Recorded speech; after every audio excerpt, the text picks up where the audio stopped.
Picture this: a blind man sitting in the dust outside Jerusalem.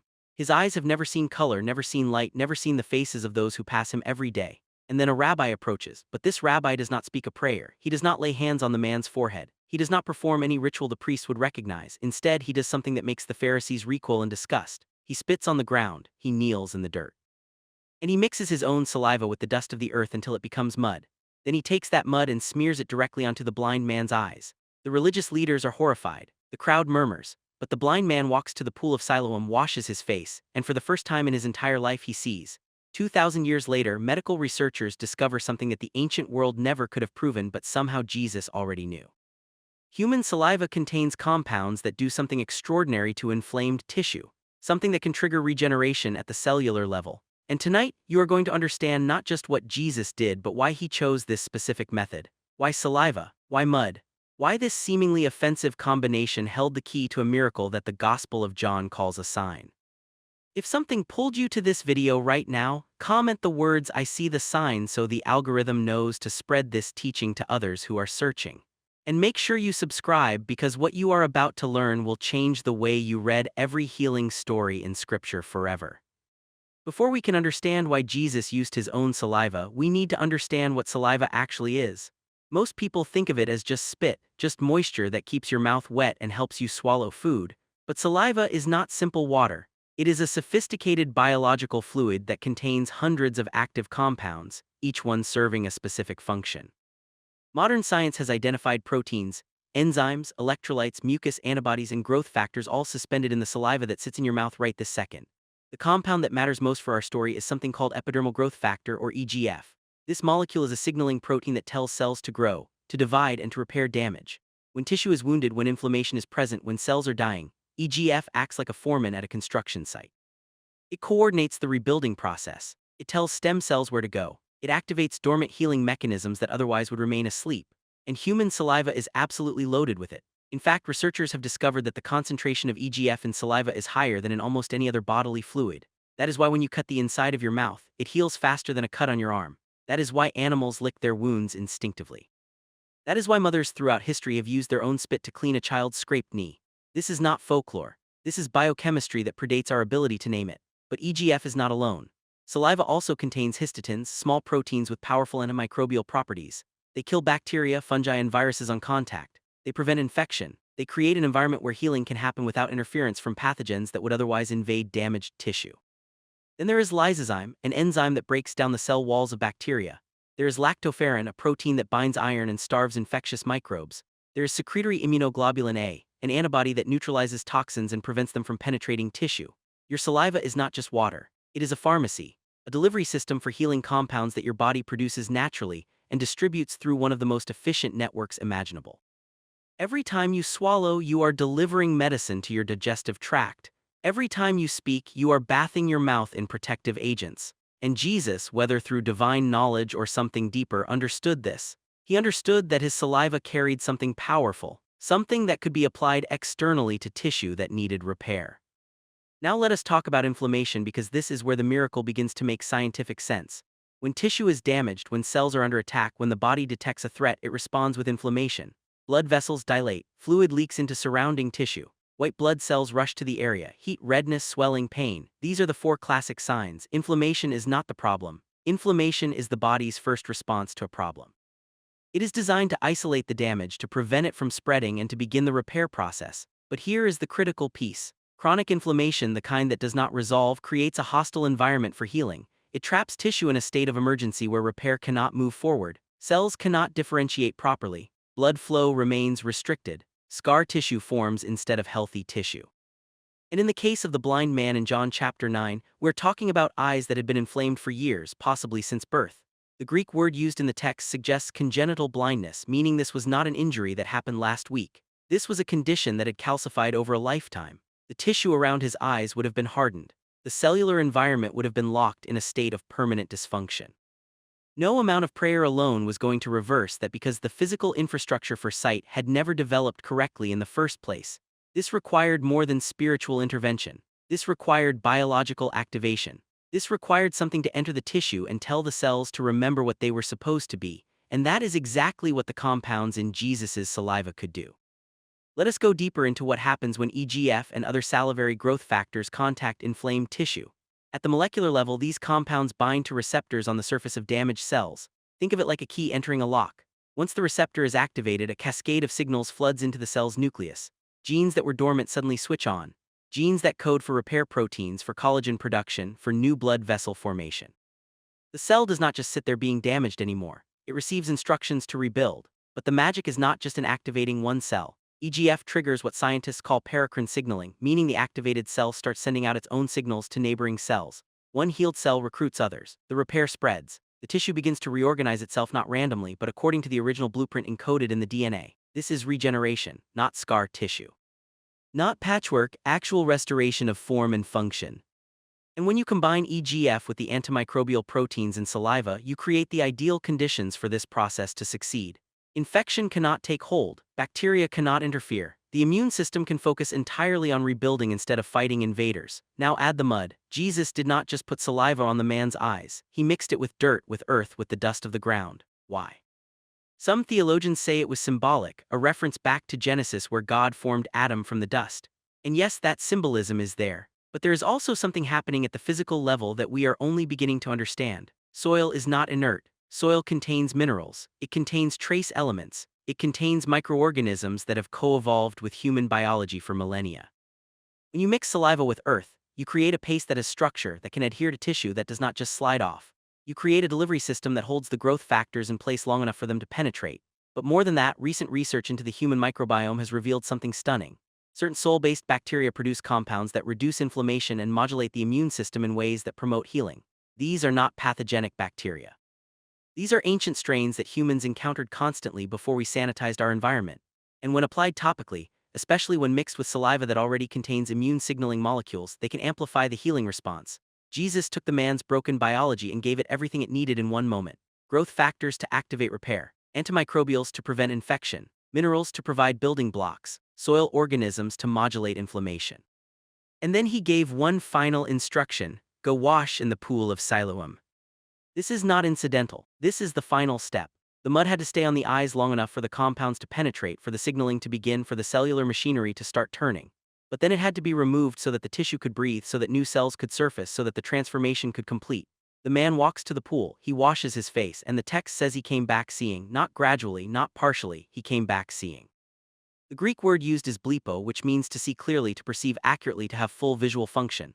This was not a partial recovery. This was total regeneration of tissue that had been non-functional for decades. The Pharisees could not accept it. They interrogated the man, they interrogated his parents, they demanded to know how a sinner could perform such a sign, but the man's answer is perfect. Whether he is a sinner or not, I do not know. One thing I do know. I was blind, but now I see. He could not explain the theology, but he could not deny the biology. His eyes worked, and no amount of religious argument could erase that fact. Now let us talk about why this method would have been considered offensive, even heretical, by the religious authorities of the time. In Jewish purity law, saliva was considered unclean, especially the saliva of another person. To spit on someone was an act of contempt. To touch someone with your spit was to defile them. And for a rabbi, someone who was supposed to model holiness and separation from anything defiled, to intentionally mix his saliva with dirt and apply it to another person's body, this was scandalous.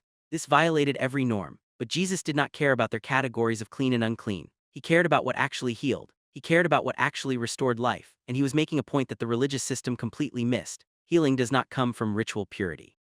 Healing comes from substances and actions that align with the body's design. The Pharisees had constructed an entire system of cleanliness laws that had nothing to do with health and everything to do with control, with boundary maintenance, with social hierarchy. Jesus shattered that system by using the very substance they called unclean to perform a miracle they could not deny. He was saying your categories are irrelevant. Life is what matters. Function is what matters. Restoration is what matters. And I will use whatever works, no matter how offensive it appears to your religious sensibilities. There is another layer here that most people miss. The text says Jesus spat on the ground and made mud with the saliva. It does not say he spat into his hand first. It does not say he collected the saliva in a cup. It says he spat on the ground. This means the mud was made in the dirt, in the dust, in the exact place where bacteria and minerals and organic matter already existed. He was not trying to create a sterile environment. He was creating a biologically rich environment. He was combining his healing compounds with the Earth's healing compounds, and modern medicine is only now beginning to appreciate why this matters. We have spent a century trying to eliminate all bacteria, all microbes, all exposure to soil. We have sanitized ourselves into epidemic levels of autoimmune disease, allergies, and chronic inflammation. Our immune systems are confused because they evolved in constant contact with environmental microbes. They need that contact to calibrate correctly. And when we remove it, when we live in sterile bubbles, our bodies turn on themselves. Jesus did not make that mistake. He understood that healing required engagement with the natural world, not separation from it. The earth was not the enemy, the earth was the medicine cabinet. Let us examine what happened after the healing because this reveals even more. The Pharisees brought the man in for questioning. They asked him to explain what happened. He told them, "A man called Jesus made mud and put it on my eyes. I washed and now I see." Their response is telling. They did not celebrate. They did not praise God. They immediately tried to discredit the miracle because it happened on the Sabbath. They cared more about their rule system than about a man who could suddenly see. But notice what the healed man does. He does not back down, he does not apologize, he does not try to make the miracle fit their framework, he simply keeps repeating the fact, "I was blind, now I see." You figure out the theology, I am just reporting reality. This is the response of someone whose body has been transformed. You cannot argue with tissue that functions when it did not before. You cannot debate cells that regenerated when they were dead. The biology speaks louder than the doctrine. And eventually, the Pharisees get so frustrated that they throw him out of the synagogue. They excommunicate him for refusing to denounce the man who healed him. Think about that. They punished a man for being healed. They expelled him from the religious community because his restoration did not fit their system. This is what happens when institutions care more about control than about life, and it is happening still. Now let us connect this to something you can actually use. You are not blind, but you are inflamed. Everyone living in the modern world is dealing with some level of chronic inflammation. It is in your gut from processed food. It is in your joints from sedentary living. It is in your brain from chronic stress. It is in your skin from environmental toxins. Inflammation is the underlying mechanism behind almost every chronic disease we face today. Heart disease, diabetes, cancer, autoimmune disorders, depression, Alzheimer's, all of them have inflammation as a root cause. And while you cannot spit on the ground and make mud and expect it to cure your arthritis, you can understand the principle Jesus was demonstrating. Your body already contains the compounds it needs to heal. You already produce growth factors. You already produce antimicrobial agents. You already have repair mechanisms built in. The question is whether those mechanisms are activated or suppressed. And what suppresses them more than anything else is chronic inflammation that never resolves. So what do? You remove the things that keep inflammation active. You stop eating foods that trigger immune responses. You stop exposing yourself to chemicals that your liver cannot process. You stop living in a state of constant stress that floods your system with cortisol. And you start introducing the things that support your body's natural healing. Sleep, real food, movement, sunlight, clean water, contact with soil and animals and environments that contain the microbes your immune system needs to stay calibrated. This is not mystical, this is biological. Jesus demonstrated it with mud and spit. You demonstrate it by respecting the design of your own tissue. There is one more element we need to address. Why did Jesus use his own saliva specifically? Could he not have used water? Could he not have used oil, which was a common healing substance in that culture? Yes, he could have, but he chose saliva, and I believe the reason is this. Saliva is living. It is produced moment by moment. It carries the biological signature of the person it comes from. When Jesus used his own saliva, he was transferring something of himself into the healing process. Not just biochemically, but energetically. His presence was in the mud. His life was in the substance that touched the man's eyes. This is why the Gospel of John calls it a sign, not just a miracle, a sign. It was pointing to something deeper. Jesus was showing that healing is relational. It is not mechanical. It is not transactional. It requires the presence of life meeting life. Your saliva heals your wounds faster than anything external because it is you. It carries your biological information. It is in constant communication with your immune system. It knows what your body needs because it is part of your body. Jesus was not a distant healer speaking words from far away. He was a present healer touching the man's face, mixing his own substance with the earth, creating a connection that allowed life to flow from one person to another. This is the model. Healing requires presence. It requires contact. It requires the willingness to engage with what is broken and bring your own life force into proximity with it. You cannot heal what you will not touch. Right now, run your tongue across the inside of your mouth. Feel the moisture there. That is not nothing. That is a complex biological fluid that your body is producing continuously. It contains enzymes that begin digestion before you even swallow. It contains proteins that protect your teeth from decay. It contains antibodies that fight infections before they reach your throat. And it contains growth factors that repair tissue faster than almost anything medicine can synthesize. You're carrying medicine inside you right now. The same kind of medicine that Jesus used to open blind eyes. Not because you are divine, but because you are biological. Because you are designed with repair mechanisms already installed. The question is whether you are living in a way that allows those mechanisms to function or whether you are suppressing them with inflammation, toxicity, and stress that never stops. Jesus did not heal the blind man by overriding biology. He healed him by activating biology. By giving the man's tissue everything it needed to do what it was designed to do from the beginning: regenerate. If this teaching has shifted something in your understanding, comment the words "My body knows how to heal." Let that declaration settle into your cells. Let it remind your system that healing is not foreign. It is native. It is what you were built for. And subscribe to this channel because the teachings that are coming go even deeper into the forgotten science behind biblical miracles. Like this video so others who are searching for the connection between ancient wisdom and modern biology can find it. You are not a machine that needs external fixing. You are a living system that contains its own repair manual. Jesus proved it with mud made from his own saliva. Now you know why. But understanding this principle goes far beyond just physical healing. Because the same biological intelligence that regenerates your tissue is the same intelligence that can regenerate your mind, your emotions, and your spirit. When Jesus used his saliva mixed with earth, he was demonstrating something that ancient wisdom traditions have always known. Everything is connected. Your body is not separate from your mind. Your mind is not separate from your emotions. Your emotions are not separate from your spiritual state. They are all one integrated system. And when inflammation is present in one area, it cascades through all the others. Chronic stress creates inflammatory molecules in your brain. Those molecules suppress the growth factors that allow you to think clearly, to remember, to learn new things. Unresolved trauma creates inflammation in your nervous system. That inflammation keeps you locked in fight or flight mode, unable to access the parasympathetic state where actual healing happens.